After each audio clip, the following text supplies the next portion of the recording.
Muchas gracias, buenos días, buenas tardes ya a todos. ¿Se oye bien? ¿Todo el mundo me oye? Sí.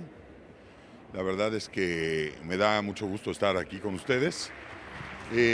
Agradezco la invitación a poder platicar sobre temas específicamente de Subtech, específicamente sobre el cambio que estamos viviendo a nivel nacional. El reto de la supervisión no podía quedarse de lado con el reto tecnológico y como ustedes saben hay un factor fundamental que es si el sistema financiero, nosotros como supervisores del sistema financiero, si el sistema financiero está evolucionando, nosotros como supervisores tenemos que hacerlo también. Vamos a ver unas láminas. Decía yo, la transformación del sector financiero tiene que ser prácticamente a la par de lo que nosotros como reguladores y supervisores vayamos avanzando. Hay una serie de soluciones tecnológicas que tenemos que aprovechar, una serie de soluciones que nos deben servir en términos generales para poder hacer no solamente mejor la chamba del día a día. La verdad es que el gran reto es no hacer más cosas, sino mejor las cosas que estamos haciendo. Y nosotros como supervisores, cuando vamos a ver una entidad financiera y pedimos información, imaginen ustedes el reto que significa para nosotros poder estar y adentrarnos en ese universo de información que no necesariamente podemos explotar del todo. A través de un mecanismo de una empresa de aceleradoras RegTech en Estados Unidos, lo que logramos fue un patrocinio por parte de la fundación de Bill y Melinda Gates y de Rockefeller Center para con esto auspiciar que se preparara un equipo de trabajo que estuvo integrado por gente de la Comisión Nacional Bancaria de Valores como especialistas, digamos, en temas de supervisión, en temas de regulación, en temas de prevención de lavado de dinero, y otro grupo de especialistas, desarrolladores de aplicaciones, desarrolladores de sistemas, que nos ayudaran de alguna manera a tener una plataforma. ¿Qué era lo que buscábamos? ¿Qué era de alguna manera lo que estábamos buscando? Y déjenme explicarles de manera muy franca y muy abierta, digamos, el reto más importante. Uno, cuando nosotros vamos a una supervisión de una entidad financiera, llámese banco, sociedad financiera popular, unión de crédito, casa de bolsa, centro cambiario, transmisor de dinero, del tamaño que sea, nosotros necesitamos evidentemente información, bases de datos. Si no tenemos las bases de datos de, déjenme pensar, clientes, por ejemplo, u operaciones, transacciones, transferencias internacionales, cobro de cheques de caja, envío de remesas, venta de divisas, etcétera, nosotros no podemos hacer una visión específica de si la entidad regulada está llevando a cabo los controles preventivos. Esto es, para nosotros saber si realmente las herramientas preventivas sirvieron lo que tenían que servir, tenemos que ver y probar en el caso específico hasta dónde y cómo están trabajando las estructuras preventivas. No sé si estoy siendo claro. Con esto, lo que logramos hacer fue, reunimos un equipo, auspiciados, ya les digo, por estas dos fundaciones, estas dos instituciones americanas, y esto nos ayudó muchísimo porque logramos, de alguna manera, que un grupo de trabajo se adentrara en el trabajo de herramientas que pudieran consolidar de manera muy sólida, digamos, de manera unificada, en una sola plataforma, para que la información que nosotros pedimos cuando vamos en una visita, nosotros podamos cruzarla con una serie de algoritmos que ya teníamos hechos, algoritmos que ya teníamos preparados, que fuimos construyendo, ecuaciones, no son otra cosa más que ecuaciones que nos demuestran específicamente que en un momento determinado, con una serie de operaciones en específico, con un tipo de clientes en particular, se está haciendo operaciones eventualmente con un grado de riesgo que no necesariamente coincide con el grado de riesgo dado por la propia entidad.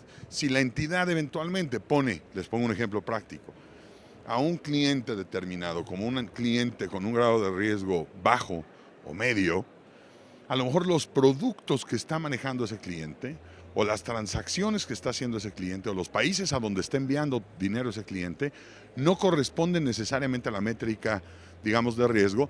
Y esta plataforma lo que nos permite es justamente tener claridad de en dónde están fallando los controles, cuáles son las áreas en específico que la entidad debe reforzar y eventualmente nos da un dato clarísimo y que para nosotros es fundamental. ¿Qué cliente está siendo tratado de manera diferente desde el interior de la entidad sin que la entidad eventualmente lo note, o si lo nota, por qué lo está tratando diferente? Y entonces, después de esta, digamos, de esta elaboración de esta plataforma, lo que nosotros hacemos es, digamos, cómo funciona la plataforma. Déjenme platicarles cómo funciona la plataforma. Primero les planteo cuáles eran las problemáticas que teníamos, las problemáticas más importantes. Primero, la obtención de la información. Llegar a una entidad o llegar a otra, pedir la información, no necesariamente nos daban la misma información con el mismo contenido o la misma integración de información. De tal suerte que hace poco más de un año y medio quizás, lo que hicimos fue, les pedimos que trajeran de manera como muy puntual y que tuvieran las entidades financieras de manera muy puntual la información que necesitábamos, con una estructura específica, con un contenido específico y que fuera universal. Todas las entidades tendrían que tener en estos reportes regulatorios la información que necesitábamos en ese orden. De tal suerte que cuando nos dan la información, la lectura de la información puede ser sistematizada, ya no lo hacemos de manera manual.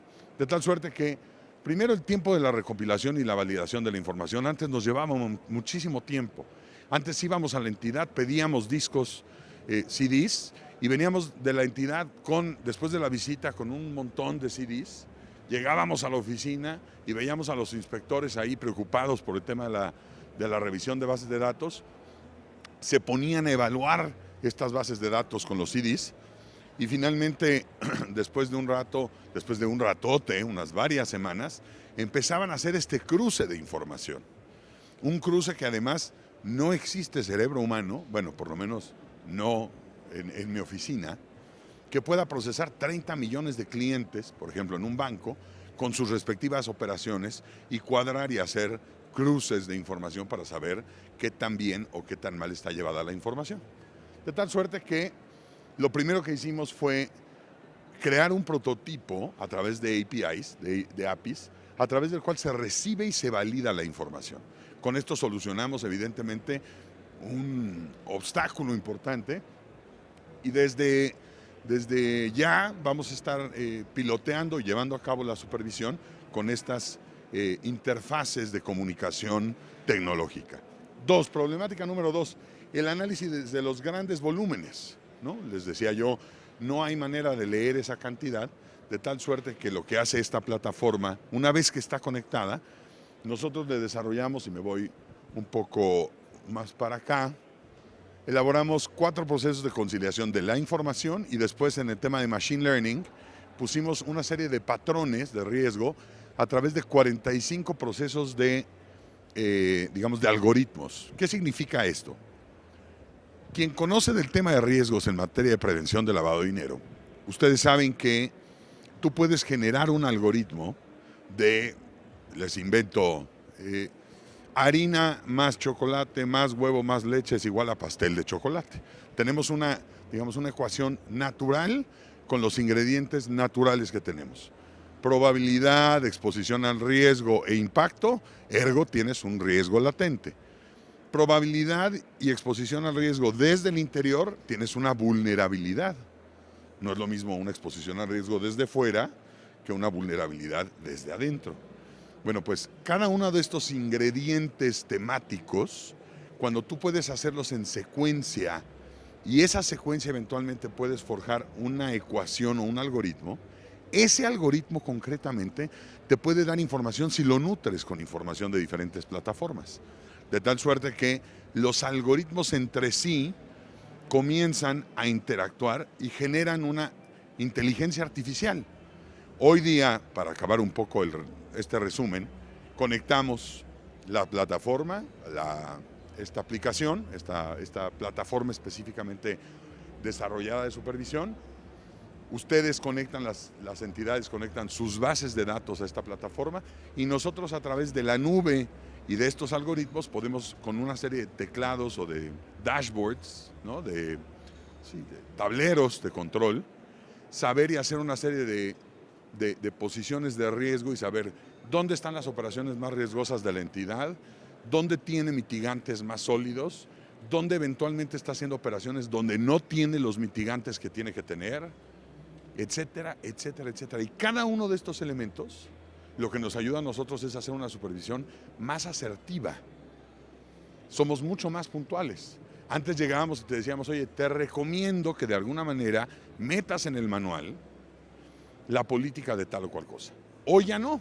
Hoy podemos decir, además de que tienes que meterlo en la política, además de que tienes que tener un ingrediente, digamos, de inclusión de la política y el procedimiento en tus manuales, ya los manuales, por supuesto, son importantísimos, pero son consecuencia de una cosa mucho más importante que es previa, la evaluación, la valoración del riesgo, la mitigación o los elementos de mitigación del riesgo.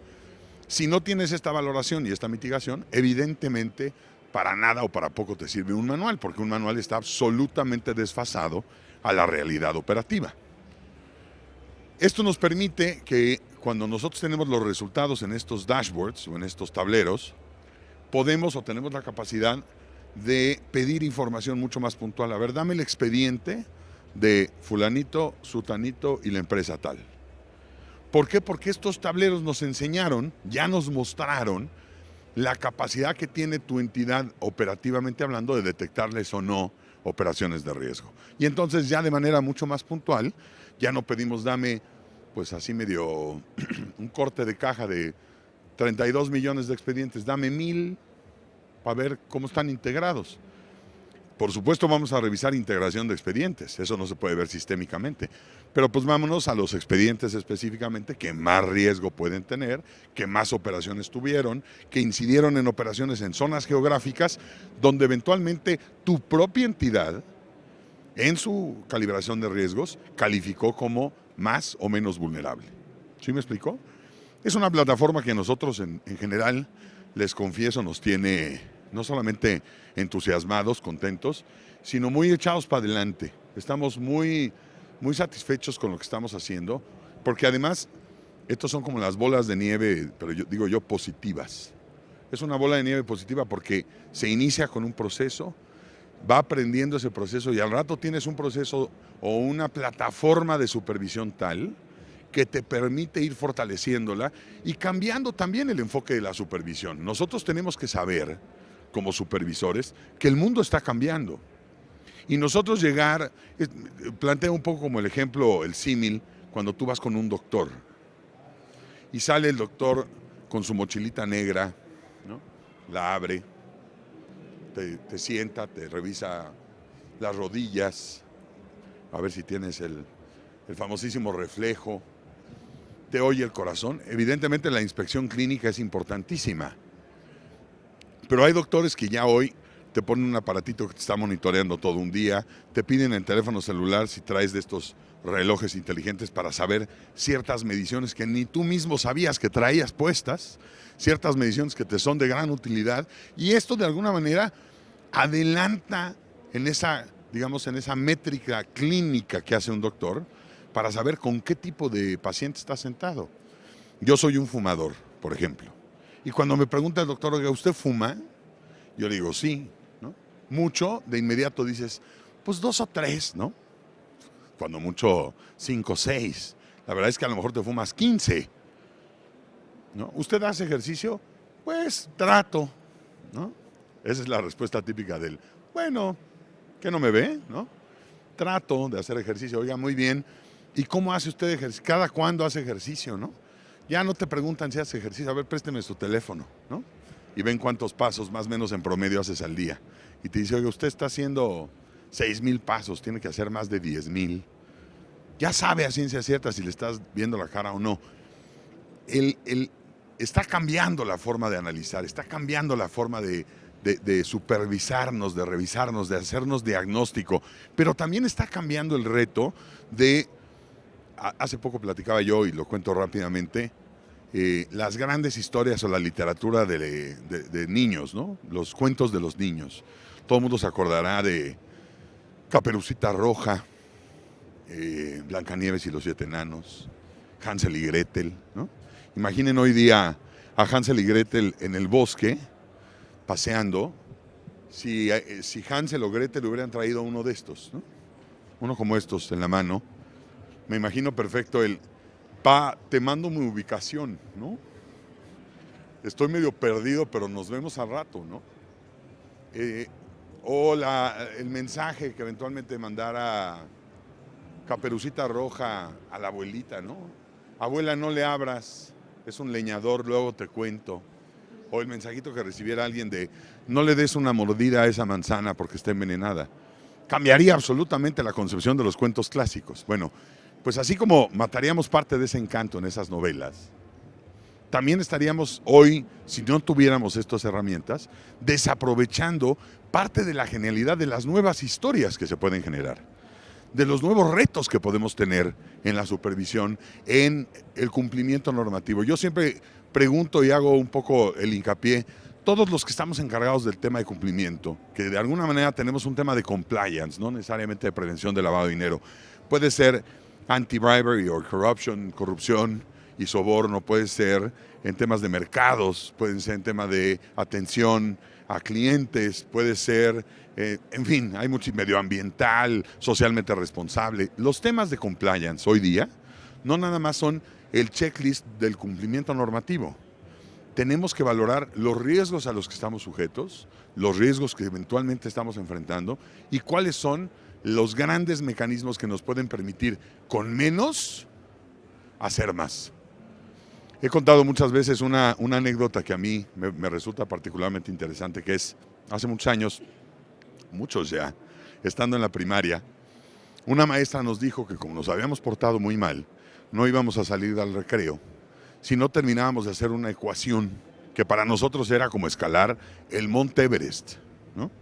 Y puso en el pizarrón 1 más 2 más 3 más 4 más 5 más 6 más 7 hasta el 20. Evidentemente yo, que siempre iba para estudiar derecho, ¿no? Que las matemáticas nunca fueron lo mío, cuando yo vi la ecuación dije, oh Señor, me va a llegar el sábado, ¿no? No voy a llegar a terminar esta ecuación. Y a los pocos minutos, Javier Aguilar se levantó y dijo, Miss, ya acabé.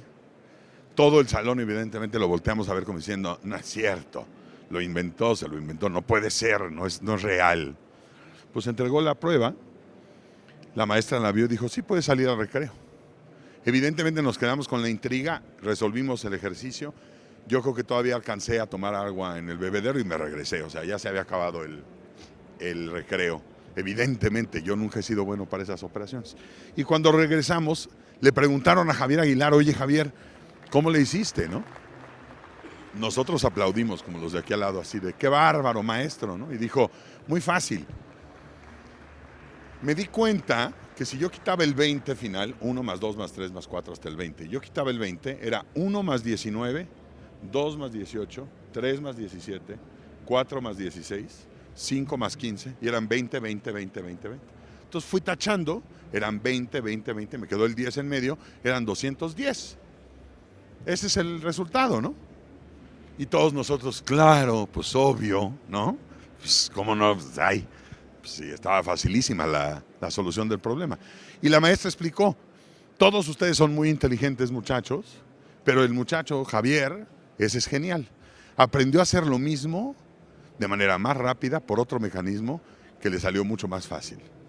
Hacer diferentes las cosas con resultados igual o mejores, esa es la genialidad. Y eso creo yo que es el gran reto que tenemos hoy con la tecnología. La tecnología puede ser un óbice, puede ser un estorbo, pero también puede ser un gran aliviane que nos ayude a superar estos retos. Y en la comisión, uno de los principales retos es ir a la vanguardia en supervisión. Tan es así que les platico que a nivel mundial prácticamente no hay una autoridad que tenga un mecanismo parecido. No hay una autoridad que esté desarrollando un mecanismo de supervisión en temas de prevención de lavado de dinero subtec. Y bueno, pues lo estamos no solamente presumiendo mucho, sino por supuesto que nos salga bien. Preguntas típicas que me suelen hacer en estos foros respecto a este tema. yo les diría, ¿cuándo empezamos con la supervisión de la plataforma? Ya estamos probando la plataforma en supervisión actual. Actualmente, digamos, si vamos a una visita, en esa visita nos llevamos la plataforma, hacemos la revisión normal, como la haríamos cualquier día o cualquier parte de las visitas que hacemos, y empezamos a hacer un intercambio de información a ver qué tal nos están resultando la plataforma versus los resultados de los inspectores de manera natural. Esto nos está permitiendo calibrar los últimos detalles de la plataforma. Queremos ya empezar a hacer visitas ya no necesariamente con el formato típico de la supervisión, sino poderlo hacer con la plataforma tecnológica exclusivamente, y eso nos va a permitir hacer, digamos, las primeras del próximo año seguramente todavía van a ser híbridas, y a lo mejor ya a mediados del próximo año, si tenemos la plataforma confiable como la hemos estado generando, que ya solamente se puedan realizar a través de este mecanismo. ¿A dónde vamos? ¿A dónde vamos? Si las instituciones financieras tuvieran un mecanismo de compartir la información en tiempo real a través de nubes, nosotros podríamos hacer la supervisión en tiempo real. Imaginen ustedes lo que sería poder llegar a ese escenario donde no sea un tema de reportes regulatorios, de a ver, avísame cuántos y avísame a dónde y resúmeme tal. Simplemente establecer un mecanismo de comunicación constante con la autoridad en tiempo real para que nosotros a través de estas máquinas pudiéramos establecer ciertas medidas de supervisión. Esto va a quitar la supervisión de los personajes que estamos en el día a día en la supervisión de las entidades financieras. No, por supuesto que no. Lo que nos obliga es hacer una especialidad, adentrarnos más, ayudarles de manera adicional en fortalecer los mecanismos de supervisión. Yo siempre he dicho que quien se queda con una fotografía del escenario de la prevención está equivocado. Los riesgos van cambiando día con día. Les dejo un poco dos reflexiones como muestras o como botones. Toda la vida hemos hablado del tema de corrupción. No hay nadie de nosotros que pueda negar el tema de la corrupción, todos. Esta administración ha tenido un papel protagónico en ese tema, no solamente protagónico, sino activo en el tema. Y por supuesto la Comisión Nacional Bancaria no podía ser omisa.